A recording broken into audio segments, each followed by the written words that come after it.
What's the creepiest thing that happened in your small town that was never solved? This happened back in '97 and still gives me chills. I grew up in a tiny farming town in Nebraska. Population, maybe 800 people. Everyone knew each other. Typical small town life. One summer, Mr. Peterson, the old high school science teacher, just disappeared. But that's not even the weird part. The day before he vanished, 3 different people reported seeing him walking around town at the exact same time, but in completely different locations. Mrs. Jenkins swears she saw him buying coffee at the general store, while my mom was positive she chatted with him outside the post office, and old Bill Thompson said he helped him change a flat tire near the cornfields. All between 2:15 and 2:30 p.m. When the police searched his house, everything was perfectly normal. His car was in the driveway, wallet on the counter, coffee half finished on the kitchen table, still warm. The TV was on, and his reading glasses were folded neatly on his favorite armchair. No signs of struggle, no evidence of foul play, just gone. The creepiest part?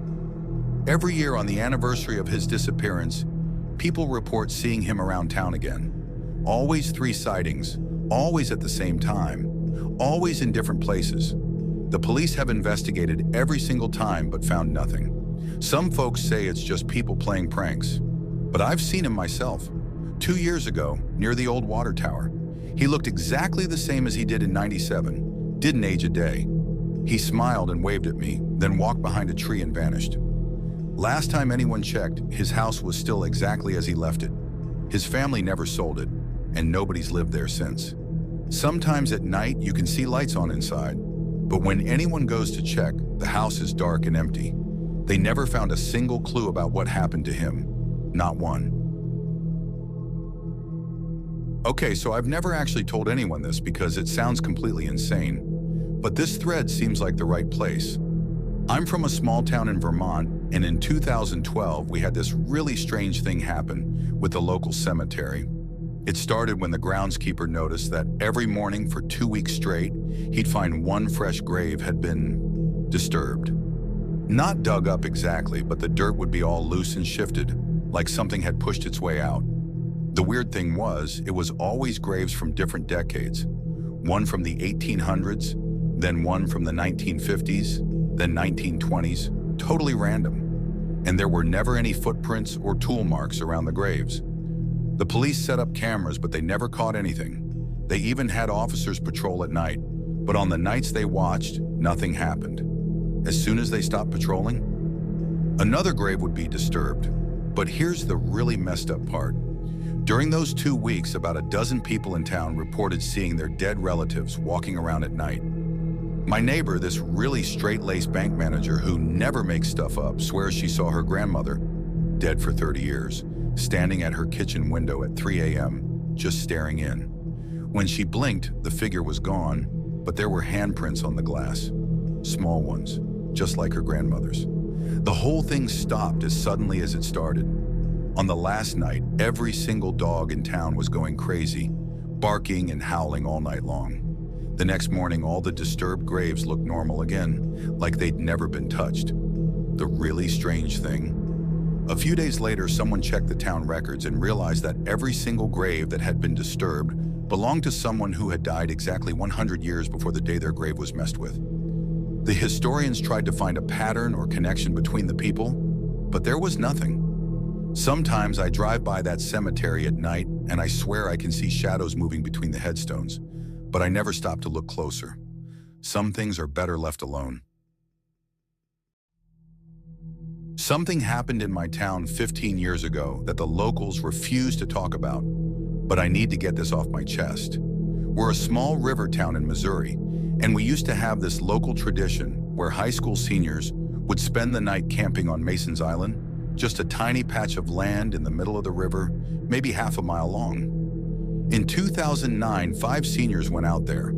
Only 4 came back, and their story, man, I still have trouble believing it. But I know these kids, they weren't troublemakers or liars. According to them, around midnight, they started hearing this weird humming sound coming from the water. Not like a boat motor, more like singing, but not quite. Then they noticed the river around the island was Wrong. The water was flowing upstream, but only in a circle around the island. Everything else was normal. Then Jessica, not her real name, started walking toward the water. The others said she had this blank look on her face, like she was sleepwalking. They tried to stop her, but she just kept walking. Then she said something in a language none of them recognized, stepped into the river, and disappeared. No splash, no ripples, nothing. Just gone. The search lasted weeks. They dragged the river, brought in specialists, even had FBI involved. They found nothing. No body, no clothes, not even her flashlight. The weirdest part was when they analyzed the water, the mineral content around the island was completely different from the rest of the river, and they found traces of elements that shouldn't exist in nature, quote from the report. The school banned the camping tradition, obviously. They put up fences and warning signs all around the island. But here's the thing, every year on the anniversary, all the electronics in town go haywire. Phones stop working, cars won't start, even battery-powered watches freeze at exactly midnight. And if you're near the river, you can hear that humming. Jessica's parents still live here. They leave their porch light on every night, and sometimes I swear I see someone standing on their porch in the middle of the night, dripping wet. But when I look again, there's never anyone there. The official report says she drowned, but everyone knows that's not what happened. We just don't know what did happen. Used to work at the public library in my small Idaho town. We had this one room in the basement that stored all the old local newspapers and town records dating back to the 1800s. It was always cold down there, even in summer when the rest of the building was sweltering. But that's not the weird part. Back in 2018, I started noticing something odd while organizing the archives. At first, it was just little things, papers out of order, books moved to different shelves overnight. Whatever, old buildings settle, right? But then I found these drawings. They would appear between pages of random documents, always done in what looked like charcoal. They showed the same scene over and over.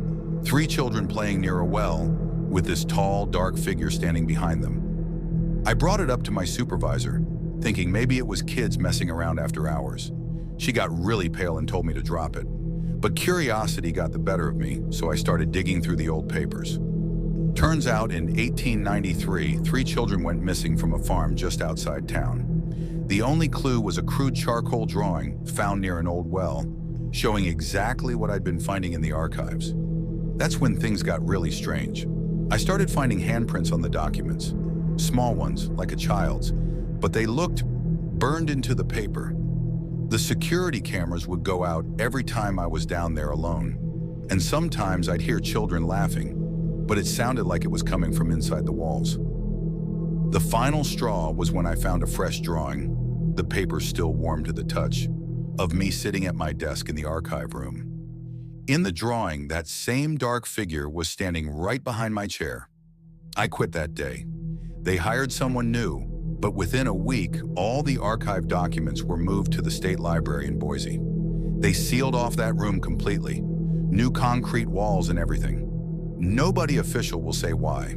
The old-timers in town refuse to talk about it, but my neighbor, who's lived here 60-plus years, told me over a few beers that every few decades, children would disappear around here. They'd always find those same charcoal drawings near where the kids were last seen. The disappearances stopped after they sealed up that old well in the 90s. Sometimes I drive past the library at night. Even with that basement room sealed off, you can still see lights moving around down there through the tiny window wells. And sometimes, just sometimes, you can hear children laughing. I'm a long-haul trucker, and I've seen some weird stuff, but what happened in this tiny town in Oregon still haunts me. I'm not gonna name the place because, honestly, I don't want anyone going looking for it. I'm not even sure I could find it again if I tried. It was about 3 years ago, middle of winter. I got diverted off the main highway because of a snowstorm and ended up taking these back roads through the mountains. Around 2 a.m., I came across this small town, maybe 20 buildings total. The weird thing was, every single light in every building was on. Every house, every store, even the tiny church. but there wasn't a single person in sight. I needed fuel badly, so I pulled into this ancient-looking gas station. The pump was on, but no attendant. Oregon requires attendance by law. As I'm filling up, I noticed something off about the other buildings. Through every window, I could see people, just standing there, not moving, not talking, just standing and staring straight ahead. Men, women, children, dozens of them, all perfectly still like mannequins. Then my radio started going crazy, switching between stations by itself, playing fragments of songs and voices. That's when I heard it, this deep, low humming sound coming from somewhere underground. It was so loud I could feel it in my teeth.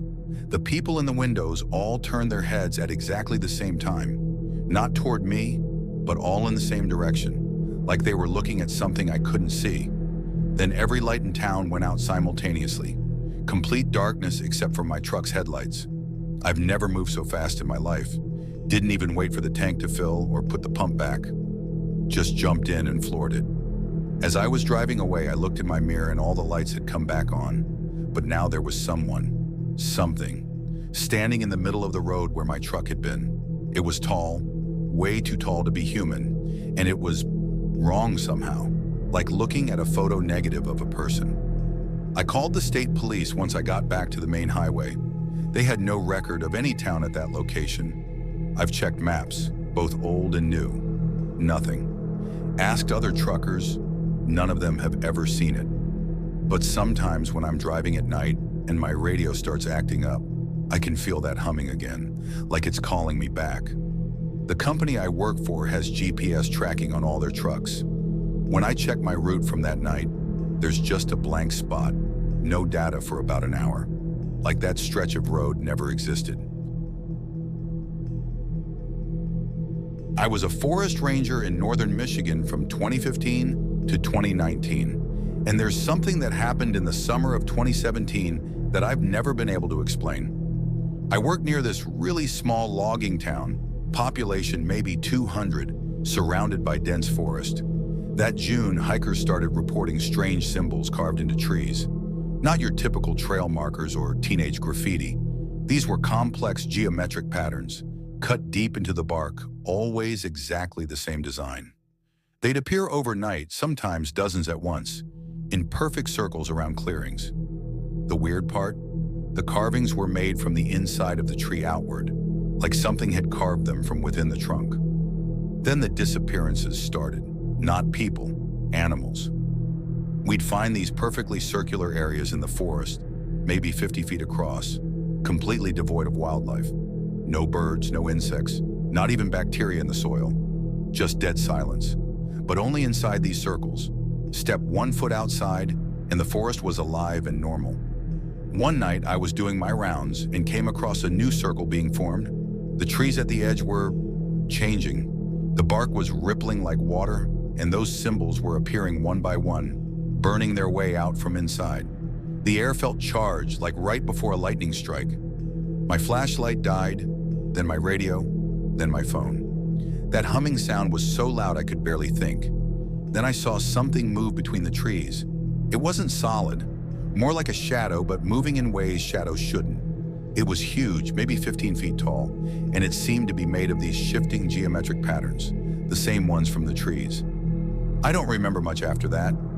My next clear memory is waking up in my truck at sunrise, parked at the ranger station. The circles are still out there. We've had scientists, paranormal investigators, religious experts. Nobody can explain them. The trees with the symbols eventually die, turning gray and hard like stone. If you cut one down, the symbols go all the way through the trunk, like they were always part of the tree's structure. The locals have a theory. They say the logging company cut down something they shouldn't have back in the 50s. Something old that was sleeping in the deep forest. Now it's awake, and it's slowly reclaiming its territory. I quit that job after what I saw, but I still hear from my old colleagues. The circles are spreading, getting bigger. Last month, they found one that perfectly surrounded the remains of an old logging camp. Every piece of metal in the camp had been twisted into those same geometric patterns. I've never gone back into those woods, Some nights I can still feel that humming in my bones. I'm a local historian in a small Pennsylvania coal town, and what I discovered while researching our town records still keeps me up at night. Fair warning, this gets dark. In 1927, our town's elementary school had 47 students enrolled. On October 13th of that year, 23 of them vanished. Not all at once, they disappeared one by one throughout the day. No signs of struggle, no sounds, nothing. A kid would get up to sharpen their pencil and never return to their desk.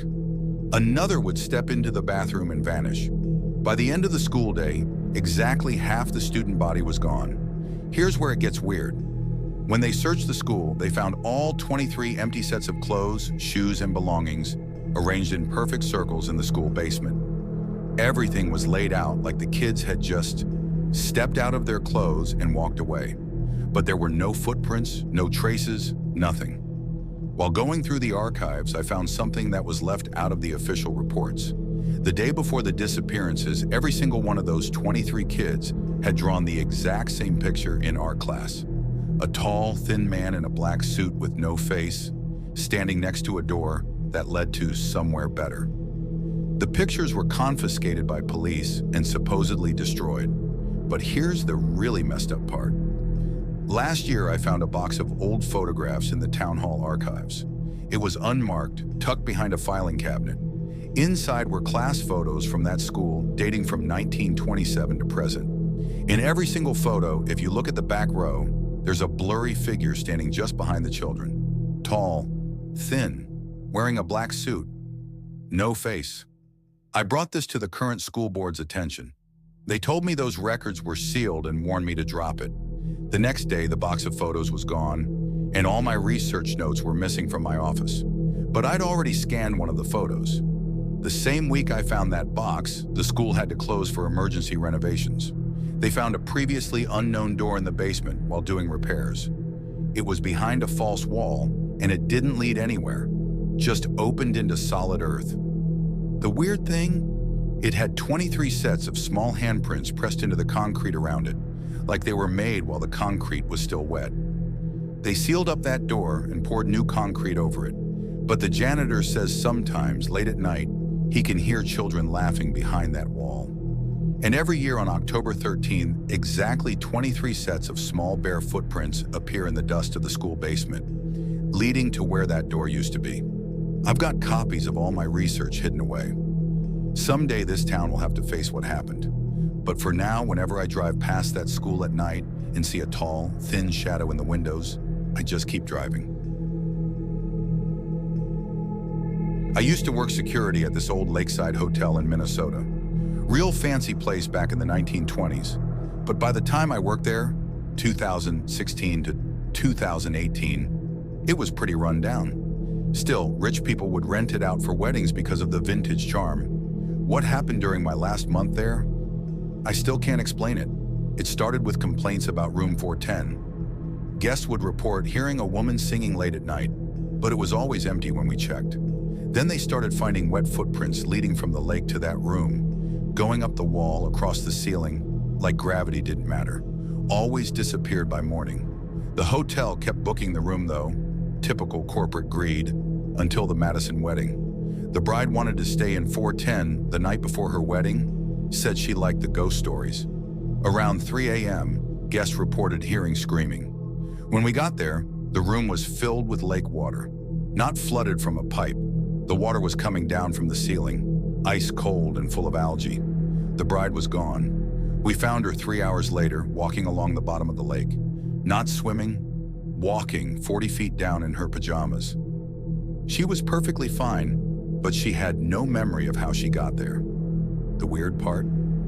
Her pajamas were completely dry when we got her out. After that, I started digging into the hotel's history. In 1924, a woman named Catherine Bishop drowned in the lake. She'd been staying in room 410 while performing at the hotel. She was an opera singer. The night she died, multiple guests reported seeing her walking up the hotel wall to her room, soaking wet, singing. But they had already found her body in the lake hours earlier. The last night I worked there, I was doing my rounds when I heard singing from 410. Beautiful voice, old-timey opera. The door was open, and inside, the room was different. It looked new, like it did in the 20s. There was a woman in an evening dress standing at the window, but when she turned around, her face was wrong, bloated, and her eyes. I quit that night. They finally closed that room after 3 more incidents they kept out of the papers. But sometimes I check the hotel's webcam feed that shows the lake. Once in a while, usually around 3 a.m., you can see someone walking up the hotel wall to room 410. And if you listen carefully to the live feed, you can hear singing. The weirdest part? I saved a recording of the singing one night and played it for my grandmother, who used to be an opera buff. She recognized the song immediately. It was an aria that Catherine Bishop was famous for, but no recordings of her survive. No one alive should know how it goes. This happened when I was around 15. My small town had always been pretty quiet, and we didn't really have much going on aside from the occasional local event or school function. But there was this one night that still haunts me. There was a woman who lived a few streets down from us, and she was always very private. People didn't really know much about her. She'd moved to town a couple of years before, and no one ever saw any family around her. She kept to herself, mostly only interacting with people in the store, or on the rare occasions she'd go to a town meeting. Her house was old, a bit run down, but it looked like she took care of it in her own way. Still, it was a little eerie, almost like something out of a horror movie. One night around midnight, I was walking home from a friend's house. The whole town was dead silent, and I noticed her porch light was on, which was strange because she usually kept it off. Then I saw her standing at the window staring out at the street. It wasn't like a normal, casual glance. She was just standing there, not moving at all. I felt an uncomfortable chill run down my spine. For some reason, I decided to stop and look back, just to see if she was still there. She was. For a second, I could have sworn she was staring directly at me, even though it didn't look like she blinked once. I quickly turned and kept walking, not looking back again. The next day, a police car was parked outside her house. No one said much about it, and when I asked my parents, they said she had mysteriously disappeared. They claimed it was nothing suspicious, just that she'd moved on or something. But here's the thing. A few weeks later, her house was completely empty, but there was never any sale sign or indication that someone had bought it. It stayed vacant for months. People said they'd seen things inside. Shadows moving, lights flickering, but nobody ever went near it. To this day, it still stands there, abandoned, and no one ever talks about it anymore. I can't help but wonder what happened that night. Did she leave on her own? Was she taken? No one knows, and it's like the whole town just decided to forget about it. I've always gotten this feeling, though, that something about that whole situation was never right. It still creeps me out to this day. This happened about 10 years ago, but the whole town still talks about it, even though no one really has any answers. There was this man named Ray who had lived in our small town for as long as anyone could remember. He was quiet, kept to himself, worked at the lumber mill, and didn't bother anyone. Everyone knew him, but he wasn't the kind of person who'd strike up a conversation. Most people said he was just a little off, not in a bad way, just distant. One evening, a few of us were hanging out near the town square when a couple of the older folks started whispering. They said something was wrong at Ray's house. No one really thought much of it at first, but later that night, we heard sirens. By the time we got home, the whole street was surrounded by police.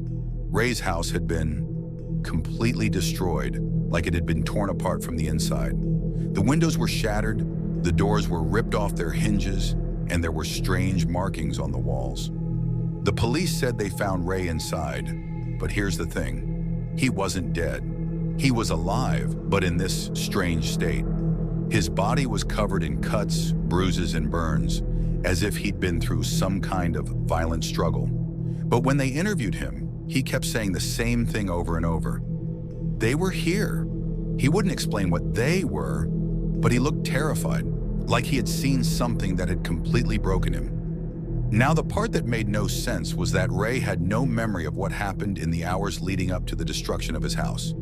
He couldn't remember how he got those injuries, and there were no signs of anyone else being involved. No footprints outside, no DNA, no nothing. A week later, Ray was sent to a psychiatric facility, and no one ever really heard from him again. His house was boarded up, and the whole thing just kind of faded from people's minds. But for a while, some of us started to notice odd things. A few months after the incident, people in town started hearing strange noises at night, like loud thumps, scraping sounds, and voices coming from Ray's old house.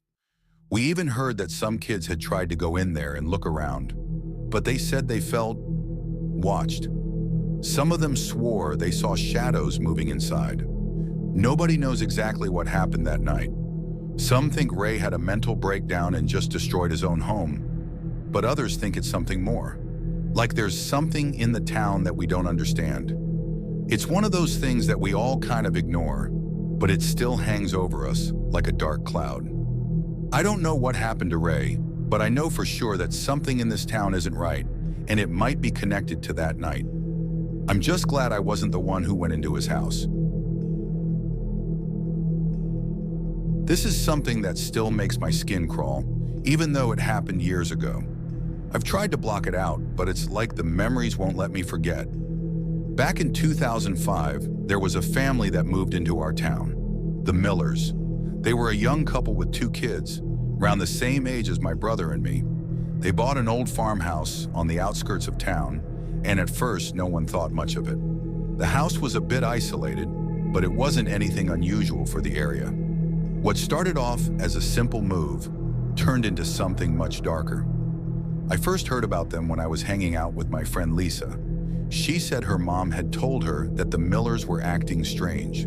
They weren't social, didn't come to any town events, and kept to themselves. Lisa's mom said Mrs. Miller would sometimes talk about feeling watched, or how she kept hearing footsteps in the house at night, even though no one else was there. Lisa thought it was just her mom overreacting, but after a while other people started noticing strange things too. A few months after they moved in, the Millers suddenly disappeared. No warning, no explanation. One day they were just gone, and their house was left untouched. There was food in the fridge, toys scattered in the yard, and the dog was still tied up in the backyard. The town didn't know what to make of it. The police came and did a quick search, but they didn't find anything out of the ordinary. They chalked it up to them just up and leaving. Maybe they didn't want to be found, but it didn't sit right with a lot of people. About a year later, my brother and I decided to go explore the house. It wasn't like we expected to find anything, but curiosity got the best of us. We snuck over there one afternoon when no one was around. The place was run down, but the strangest thing was that it didn't feel abandoned.